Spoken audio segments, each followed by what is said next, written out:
Rajamahendravaram collectorate నుంచి video conference లో జిల్లా collector Keerthi Chekuri, MLA Adireddy Srinivas, RUDA chairman Boddu Venkataramana Chowdary, SP D Narasimhakishore, municipal commissioner Rahul Meena, పలు శాఖల అధికారులు పాల్గొన్నారు. రాష్ట్ర ముఖ్యమంత్రి నారా చంద్రబాబు నాయుడు గురువారం సాయంత్రం అమరావతి నుంచి తూర్పుగోదావరి, శ్రీకాకుళం జిల్లాల కలెక్టర్లు, ఎస్పీలు, ప్రజాప్రతినిధులతో కల్తీ పాలు, కలుషిత జలాల పరిస్థితిపై వీడియో కాన్ఫరెన్స్ నిర్వహించారు. ఈ సందర్భంగా ముఖ్యమంత్రి నారా చంద్రబాబు నాయుడు క్షేత్రస్థాయిలో ప్రస్తుత పరిస్థితులపై సమీక్ష నిర్వహించడం జరిగింది. జిల్లా యంత్రాంగం పూర్తి స్థాయిలో అప్రమత్తత కలిగి ఉండాలని పేర్కొన్నారు. సమస్యలను మూలం నుంచే గుర్తించి ఎటువంటి ఉదాసీనతకు తావు లేకుండా భవిష్యత్ కార్యాచరణ ప్రణాళికలు సిద్ధం చేయాలని ఆయన ఆదేశించారు. అందుకు అనుసరించి క్రియాశీలకంగా వ్యవహరించాల్సి ఉందన్నారు. డేటా విశ్లేషణకు సంబంధించిన సేకరించిన సమాచారం సరైన విధంగా విశ్లేషించి సమస్య పరిష్కార మార్గాలను రూపొందించాలని అన్నారు.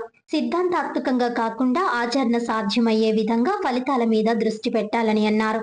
స్టాండర్డ్ ఆపరేషన్ ప్రొసీజర్ ప్రకారం క్షేత్రస్థాయిలో చర్యలు తీసుకోవాలని ముఖ్యమంత్రి స్పష్టం చేశారు. ఆడిట్ ఫలితాలు, ల్యాబ్ రిపోర్టులు క్షేత్రస్థాయి పరిశీలనతో సమ్మిళితం కలిగి ఉండాలని పేర్కొన్నారు.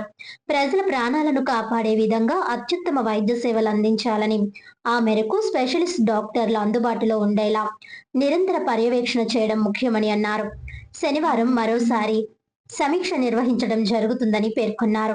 జిల్లా కలెక్టర్ కీర్తి చేకూరి వీడియో కాన్ఫరెన్స్ ద్వారా రాష్ట్ర ముఖ్యమంత్రి నారా చంద్రబాబు నాయుడు వారికి జిల్లాలో కల్తీ పాల ఘటన వివరాలు తెలియజేసి, ఈ సమాచారం తెలిసిన వెంటనే తగిన చర్యలు చేపట్టడం ప్రారంభించామని తెలియజేశారు. ఘటన జరిగిన నేపథ్యంలో స్థానిక కిమ్స్ ఆసుపత్రిలో ఒకే కుటుంబానికి చెందిన వృద్ధులు నలుగురు ఫిబ్రవరి 22న అడ్మిట్ అయ్యారని తెలిపారు. బాధితులు అనోరియా, మూత్ర విసర్జన లేకపోవడం, వాంతులు, కడుపు నొప్పి, డయాలసిస్ అవసరమయ్యే తీవ్రమైన మూత్రపిండ వైఫల్యంతో చౌడేశ్వర్ నగర్, స్వరూప్ నగర్, లాలా చెరువు ప్రాంతాల నుండి వివిధ ఆసుపత్రుల్లో చేరారని తెలిపారు. ప్రాథమిక క్లినికల్ ఫలితాల ఆధారంగా విషపూరిత పాల కారణంగా కిడ్నీ పనితీరు తగ్గినట్లు, సీరం క్రియేటినిన్ స్థాయిలు పెరగడం వల్ల తీవ్రత ఎక్కువ ఉంటుందని వైద్యులు సూచనలు చేయడం జరిగిందని తెలిపారు. ఎపిడిమియాలజీ పరిశీలనలో పాల వినియోగం మరియు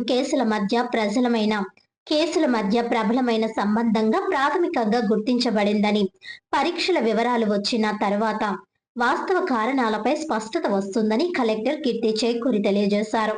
పాల సరఫరా నియంత్రణలో వరలక్ష్మి మిల్క్ డైరీ, నరసాపురం గ్రామం, కోరుకొండ మండలం ద్వారా సరఫరా నిలిపివేయడం జరిగిందన్నారు. పాల కల్తీకు సంబంధించి మొత్తం అడ్మిషన్లు 20 కాగా వారిలో 5 మరణాలు సంభవించాయని, 15 మంది చికిత్స పొందుతున్నారని వెల్లడించారు. ఈ ఘటన తర్వాత పరిష్కార చర్యలుగా వేగవంతం చేయడం జరిగిందని, క్షేత్రస్థాయిలో 9 వైద్య బృందాలు 110 గృహాలను సందర్శించి 315 రక్త నమూనాలను సేకరించామని అన్నారు.